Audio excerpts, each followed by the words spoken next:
దేవుని నామానికి మహిమ కలుగును గాక. మన ప్రభువును రక్షకుడైన యేసుక్రీస్తు నామమున మీ అందరికీ శుభాభివందనాలు తెలియజేస్తా ఉన్నాను. ఈరోజు మన ధ్యాన గ్రంథం నుండి రోమీయులకు రాసిన పత్రిక 8వ అధ్యాయము 14వ వచనం. దేవుని ఆత్మచేత ఎందరు నడిపింపబడుదురో వారందరూ దేవుని కుమారులై యుందురు. చూడండి, అపోస్తలుడైన పౌలు రోమీయులకు రాస్తూ చక్కని మాట తెలియజేస్తూ ఉన్నాడు. ఎవరైతే దేవుని ఆత్మచేత నడిపింపబడతారో వారంతా కూడా దేవుని కుమారులై ఉంటారని. అవునండి, మనమంతా కూడా దేవుని పిల్లలమై ఉన్నాం. మనమంతా ఆయన వారసులమై ఉన్నాం. అయితే మనకి రూపం లేనప్పుడు, మనకి జీవం లేనప్పుడు దేవుడు నేల నుండి మట్టిని తీసి మట్టిని బొమ్మగా చేసి ఆ బొమ్మకు నాసికా రంధ్రం ద్వారా దేవుడు జీవవాయువు ఊదినప్పుడు మనము జీవాత్మ గల వారమై జీవిస్తూ ఉన్నాం.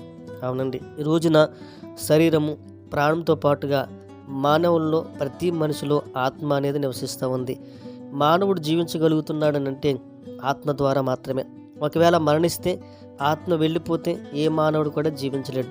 కనుక దేవుని ఆత్మ మనలో ఉంది, దేవుని ఆత్మ మనలో పనిచేస్తూ ఉంది. అయితే ఎవరైతే దేవుని ఆత్మ చేత నడిపింపబడతారో వారు మాత్రమే దేవుని కుమారులుగా కుమార్తెలుగా పిలువబడతారు. దేవుని ఆత్మ కాకుండా మరేదైనా ఉందా అంటే, దేవుడిచ్చిన ఆత్మ మలినమైపోయినప్పుడు, దేవుడిచ్చిన ఆత్మ అపవిత్రమైనప్పుడు, మనము దుష్టాత్మ చేత ప్రేరేపింపబడ్డప్పుడు మనం ఎంతగానో పాడైపోతాం. కనుక ప్రతి మానవుడు దేవుని చేత, దేవుని ఆత్మ చేత నడిపింపబడుతూ ఉన్నాడు.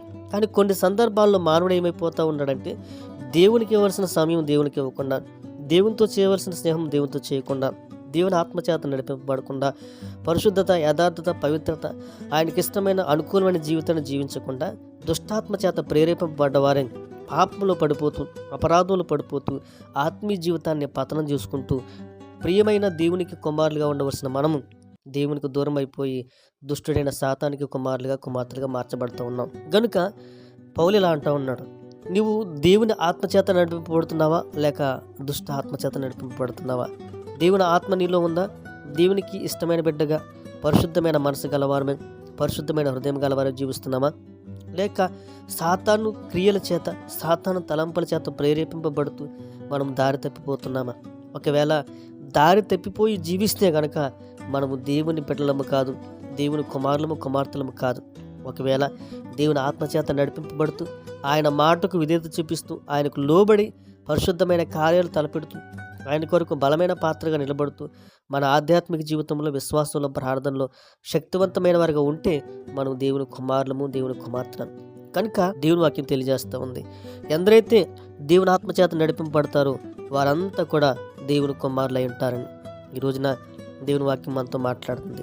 నువ్వు దేవుని ఆత్మచేత నడిపింపబడుతున్నావా లేక దురాత్మ చేత నడిపింపబడుతున్నావా?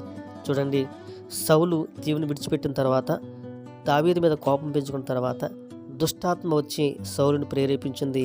చివరికి తనంతట తాను బలవంతంగా కత్తి మీద పడి తన ప్రాణం తీసుకునేంత పరిస్థితుల్లోకి సౌలు వెళ్ళిపోయాడు.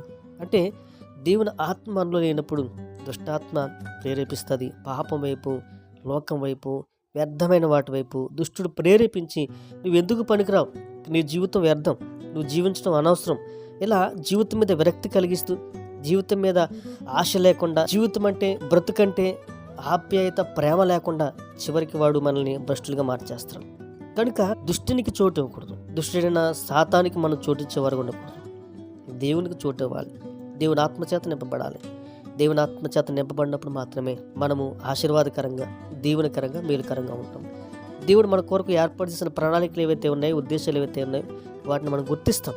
తద్వారా మన జీవితంలో అనేకమైన మేళ్ల చేత నింపబడుతూ దేవుని కొరకు మహిమార్థంగా మనం నిలబడతాం. ఒకవేళ దేవుని ఆత్మచేత నింపబడకుండా దేవుని ఆత్మను కోల్పోతూ దుష్టుడికి, సాతానికి చోటిస్తే మన త్రోవలు మారిపోతాయి, మన తలంపులు మారిపోతాయి, మన జీవితం ఎంతగానో ఇబ్బందులోకి వెళ్ళిపోతుంది. కనుక దేవుని వాక్యం తెలియజేస్తూ ఉంది, నువ్వు దేవుని కుమారుడిగా కుమార్తెగా ఉన్నావా లేక సాతానికి బిడ్డగా, సాతానికి కుమారుడిగా కుమార్తెగా ఉన్నావా? ఎలా ఉన్నాం? ఏ ఆత్మచేత నడిపింపబడుతూ ఉన్నాం? పరిశీలన చేసుకుందాం. మనం ఆయనకి ఇష్టమైన బిడ్డగా జీవిస్తూ ఆయనలో కొనసాగుదాం. అటు ధన్యత, కృప దేవుడు మనకి ఇచ్చి నడిపించి బలపరిచి సహాయం చేయనుగాక. ఆమేన్. ప్రార్థన. పరిశుద్ధుడా, మీకు వందనాలు. మరొకసారి మీ పాసనకి రావడానికి కృపను బట్టి వందనాలు. అవును ప్రభువా, ఎందరైతే మీ ఆత్మచేత నడిపింపబడతారో వారిని కుమారులై ఉంటారని వాక్యం తెలియజేస్తూ ఉంది. కనుక మా ఆధ్యాత్మిక జీవితంలో నీ ఆత్మచేత ప్రకారంగా పరిశుద్ధాత్మ హృదయం గలవారమై నిన్ను వెంబడించే భాగ్యము కృప మాకు దయచేయమని ఎంతైతే వాక్యం వారందరూ బలపరచమని యేసునామములో నడుచున్నాను తండ్రి.